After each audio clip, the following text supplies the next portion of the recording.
Welcome back you our YouTube channel. तो आज हम अपक्रिया जो हमारा सेकंड लेक्चर है, हम अपक्रिया से शुरुआत करने वाले हैं अपने सेकंड लेक्चर की। अगर आपने फर्स्ट लेक्चर नहीं देखा है तो आप जाके चैनल पे देख लीजिए। जिन पदार्थों के संगठन, संरचना तथा गुणों में परिवर्तन हो जाता है उन्हें अपक्रिया कहते हैं।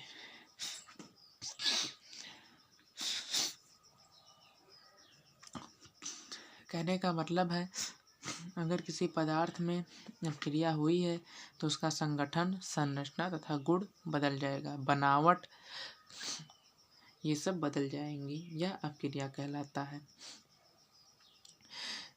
क्योंकि अपक्रिया जब होती है तो पदार्थों में जो कई सारे परिवर्तन आते हैं, जिनमें ये मुख्य परिवर्तन है संगठन,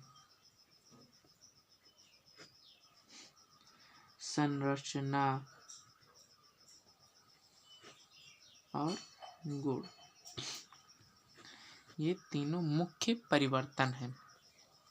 और अपक्रिया को दो भागों में विभाजित किया गया है, नाभिकीय अपक्रिया और रासायनिक अपक्रिया। पहले नाभिकीय अपक्रिया को देखते हैं, रासायनिक अपक्रिया को फिर देखते हैं। हमारे जो 10th क्लास का सिलेबस उसमें केवल रासायनिक अपक्रिया है, नाभिकीय अपक्रिया नहीं है। तो हमारा ज़्यादा फोकस इस पे होगा, ना कि इस पे। इसको हमें केवल समझ लेना है। अगर हमारे पेपर में आता है तो 2 नंबर में पूछा जाएगा, केवल इसका डिफिनीसन आएगा और इसके बारे में पूरा चैप्टर ही है। तो इस पे ज़्यादा फोकस करें, ना कि इस पे ज़्यादा। तो आइए देखते हैं नाभिकीय अपक्रिया एवं रासायनिक अपक्रिया को। नाभिकीय अपक्रिया, अपक्रियाओं में परमाणु के नाभिक भाग लेते हैं। अपक्रियाओं में परमाणु के नाभिक भाग लेते हैं। इन अपक्रियाओं में परमाणु का स्वरूप परावर्तित हो जाता है, अर्थात एक प्रकार के परमाणु दूसरे प्रकार के परमाणु में परावर्तित हो जाते हैं। आइए समझते हैं डिफिनीशन को आराम से। अपक्रियाओं में जहाँ अपक्रिया होती है, नाभिकीय अपक्रिया जहाँ पर होती है वहाँ पर उस पदार्थ के परमाणु के नाभिक भाग लेते हैं, न्यूक्लियस। इन अपक्रियाओं में परमाणु का स्वरूप परावर्तित हो जाता है। जो अपक्रिया होती है इसमें जो परमाणु है वो उसका स्वरूप जो है वो बदल जाता है। पहले मान लो ए रहा होगा तो बाद में बी हो जाएगा, ना कि ए मतलब वही रहेगा, वैसा तो बिल्कुल नहीं होगा। उसके थोड़े बहुत गुण, प्रॉपर्टीज़ मिल सकती हैं, उसके अलावा वो बदल जाएगा पूरी तरीके से। अर्थात एक प्रकार के परमाणु दूसरे प्रकार के परमाणु में परावर्तित हो जाते हैं।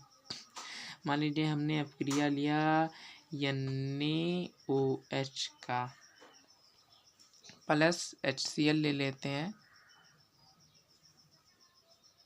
और यहाँ पे हमने मान लो अपक्रिया कराया तो हो गया NaCl प्लस H2O। अब आप देखो यहाँ पे जो है अपक्रिया हमने कराया, ये एक केवल एग्जाम्पल है ये, तो इससे ज़्यादा गौर मत कीजिएगा, पर समझ लीजिए। जो NaOH था हमारे HCl से अपक्रिया कराया हमने, तो ये देखिए पूरी तरीके से बदल चुका है इसका स्वरूप। अरे NaOH था, पहले NaOH था फिर HCl था, फिर उसके बाद मिलने के बाद NaCl प्लस H2O बन गया। रासायनिक अपक्रिया, अब आइए देखते हैं रासायनिक अपक्रिया सेकंड नंबर पे। फर्स्ट टॉपिक हमारा क्लियर हो चुका है, नाभिकीय अपक्रिया। रासायनिक अपक्रिया में परमाणुओं के 72 इलेक्ट्रॉन भाग लेते हैं।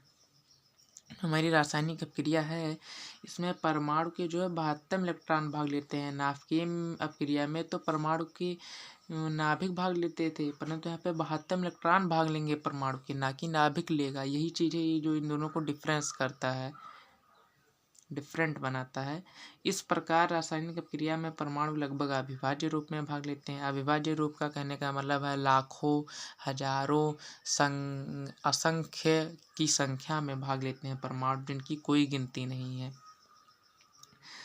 तथा उनका निजी स्वरूप परावर्तित हो जाता है। यहाँ पे इनका निजी स्वरूप परावर्तित हो जाता है, बिल्कुल ही बदल जाता है। जैसे Zn प्लस O तो ZnO, ZnO प्लस H2SO4 तो ZnSO4 प्लस H2O। आप देख सकते हैं कैसे यहाँ पे परावर्तित हुआ है, आप देखिए इसको यहाँ पे हुआ या नहीं। ये आपका होमवर्क है कि ये डिफिनीशन इस पे लागू करता है या नहीं, आप ये देखिएगा। आइए अब देखते हैं सेकंड नंबर जो इसके मतलब महत्वपूर्ण। अब आपको यहाँ से नाभिकीय अपक्रिया नहीं देखने को मिलेगी, क्यों नहीं मिलेगा रासायनिक अपक्रिया, क्योंकि ये 11th-12th में आपको देखने को मिलेगा, यहाँ पे नहीं 10th में।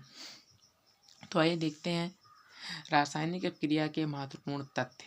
अब हमें देखना है जो रासायनिक अपक्रिया के महत्वपूर्ण तथ्य क्या हैं, कि रासायनिक अपक्रिया के बारे में जो प्रॉपर्टीज़ हैं या उसकी जो पहचान है, सब यहीं से हम सारी चीज़ें हमें पता चलेंगी।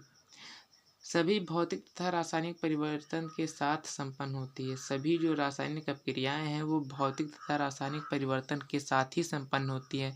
कहीं भी रासायनिक अपक्रिया अगर हुई है तो वहाँ पर भौतिक परिवर्तन, रासायनिक परिवर्तन दोनों ही होगा। ये मोस्ट इम्पॉर्टेंट थिंग है, आपको इसे याद करना पड़ेगा कि दोनों ही परिवर्तन होगा जहाँ पे रासायनिक अपक्रिया होगी। और यदि किसी निकाय की ऊर्जा अधिक है तो वह कम अस्थायी होगा। यदि जो निकाय है, निकाय का अर्थ है कि आप उससे ले सकते हैं जो इधर उधर मतलब ये रहता है, इसके मतलब क्रिया का जो सिंबल होता है इसके इधर उधर जो रहते हैं अभिकारक उत्पाद से आप समझ सकते हैं कि निकाय यदि किसी निकाय की ऊर्जा अधिक होगी तो वह कम अस्थायी होगा, और यदि किसी निकाय की ऊर्जा कम होगी तो वह अधिक अस्थायी होगा। रासायनिक अपक्रिया में अब थर्ड नंबर देखते हैं बिना किसी देरी के साथ। रासायनिक अपक्रिया में अभिकारक की मुक्त ऊर्जा उत्पाद की मुक्त ऊर्जा से अधिक होती है। रासायनिक अपक्रिया में जो अभिकारक है उसकी मुक्त ऊर्जा उत्पाद की मुक्त ऊर्जा से अधिक होती है। मुक्त ऊर्जा को डेल्टा के साथ प्रदर्शित करते हैं जिसका मान ऋणात्मक होता है। अब आपको अभी उत्पाद और अभिकारक बताएंगे। आइए देखते हैं रासायनिक समीकरण, जिसमें हम उत्पाद और अभिकारक को समझ लेंगे। यहाँ पर प्रतीकों अथवा सूत्रों द्वारा रासायनिक अपक्रिया को संक्षेप में व्यक्त करने वाली रासायनिक समीकरण को गलती हो गई। प्रतीकों अथवा सूत्रों द्वारा रासायनिक अभिक्रियाओं को संक्षेप में व्यक्त करने वाली समीकरण को रासायनिक समीकरण कहते हैं। ये मोस्ट इम्पॉर्टेंट है, हमारी जो चैप्टर का है ये बेहद महत्वपूर्ण है। बोर्ड की दृष्टि से बोर्ड में ये 2 नंबर का पूछ सकते हैं, और अगर आप ये तैयार है तो आपको 2 नंबर बिल्कुल ही मिलेगा, उसमें कोई दिक्कत नहीं होगी। अगर आप ऐसा लिखाते हैं जैसा मैं बता रहा हूँ तो आपको 2 नंबर मिलेगा। जैसे जो रासायनिक समीकरण है उसे प्रतीकों या अणुसूत्रों द्वारा रासायनिक अपक्रिया को संक्षेप में व्यक्त करना पड़ता है। जैसे NaOH प्लस HCl, तो NaCl प्लस H2O।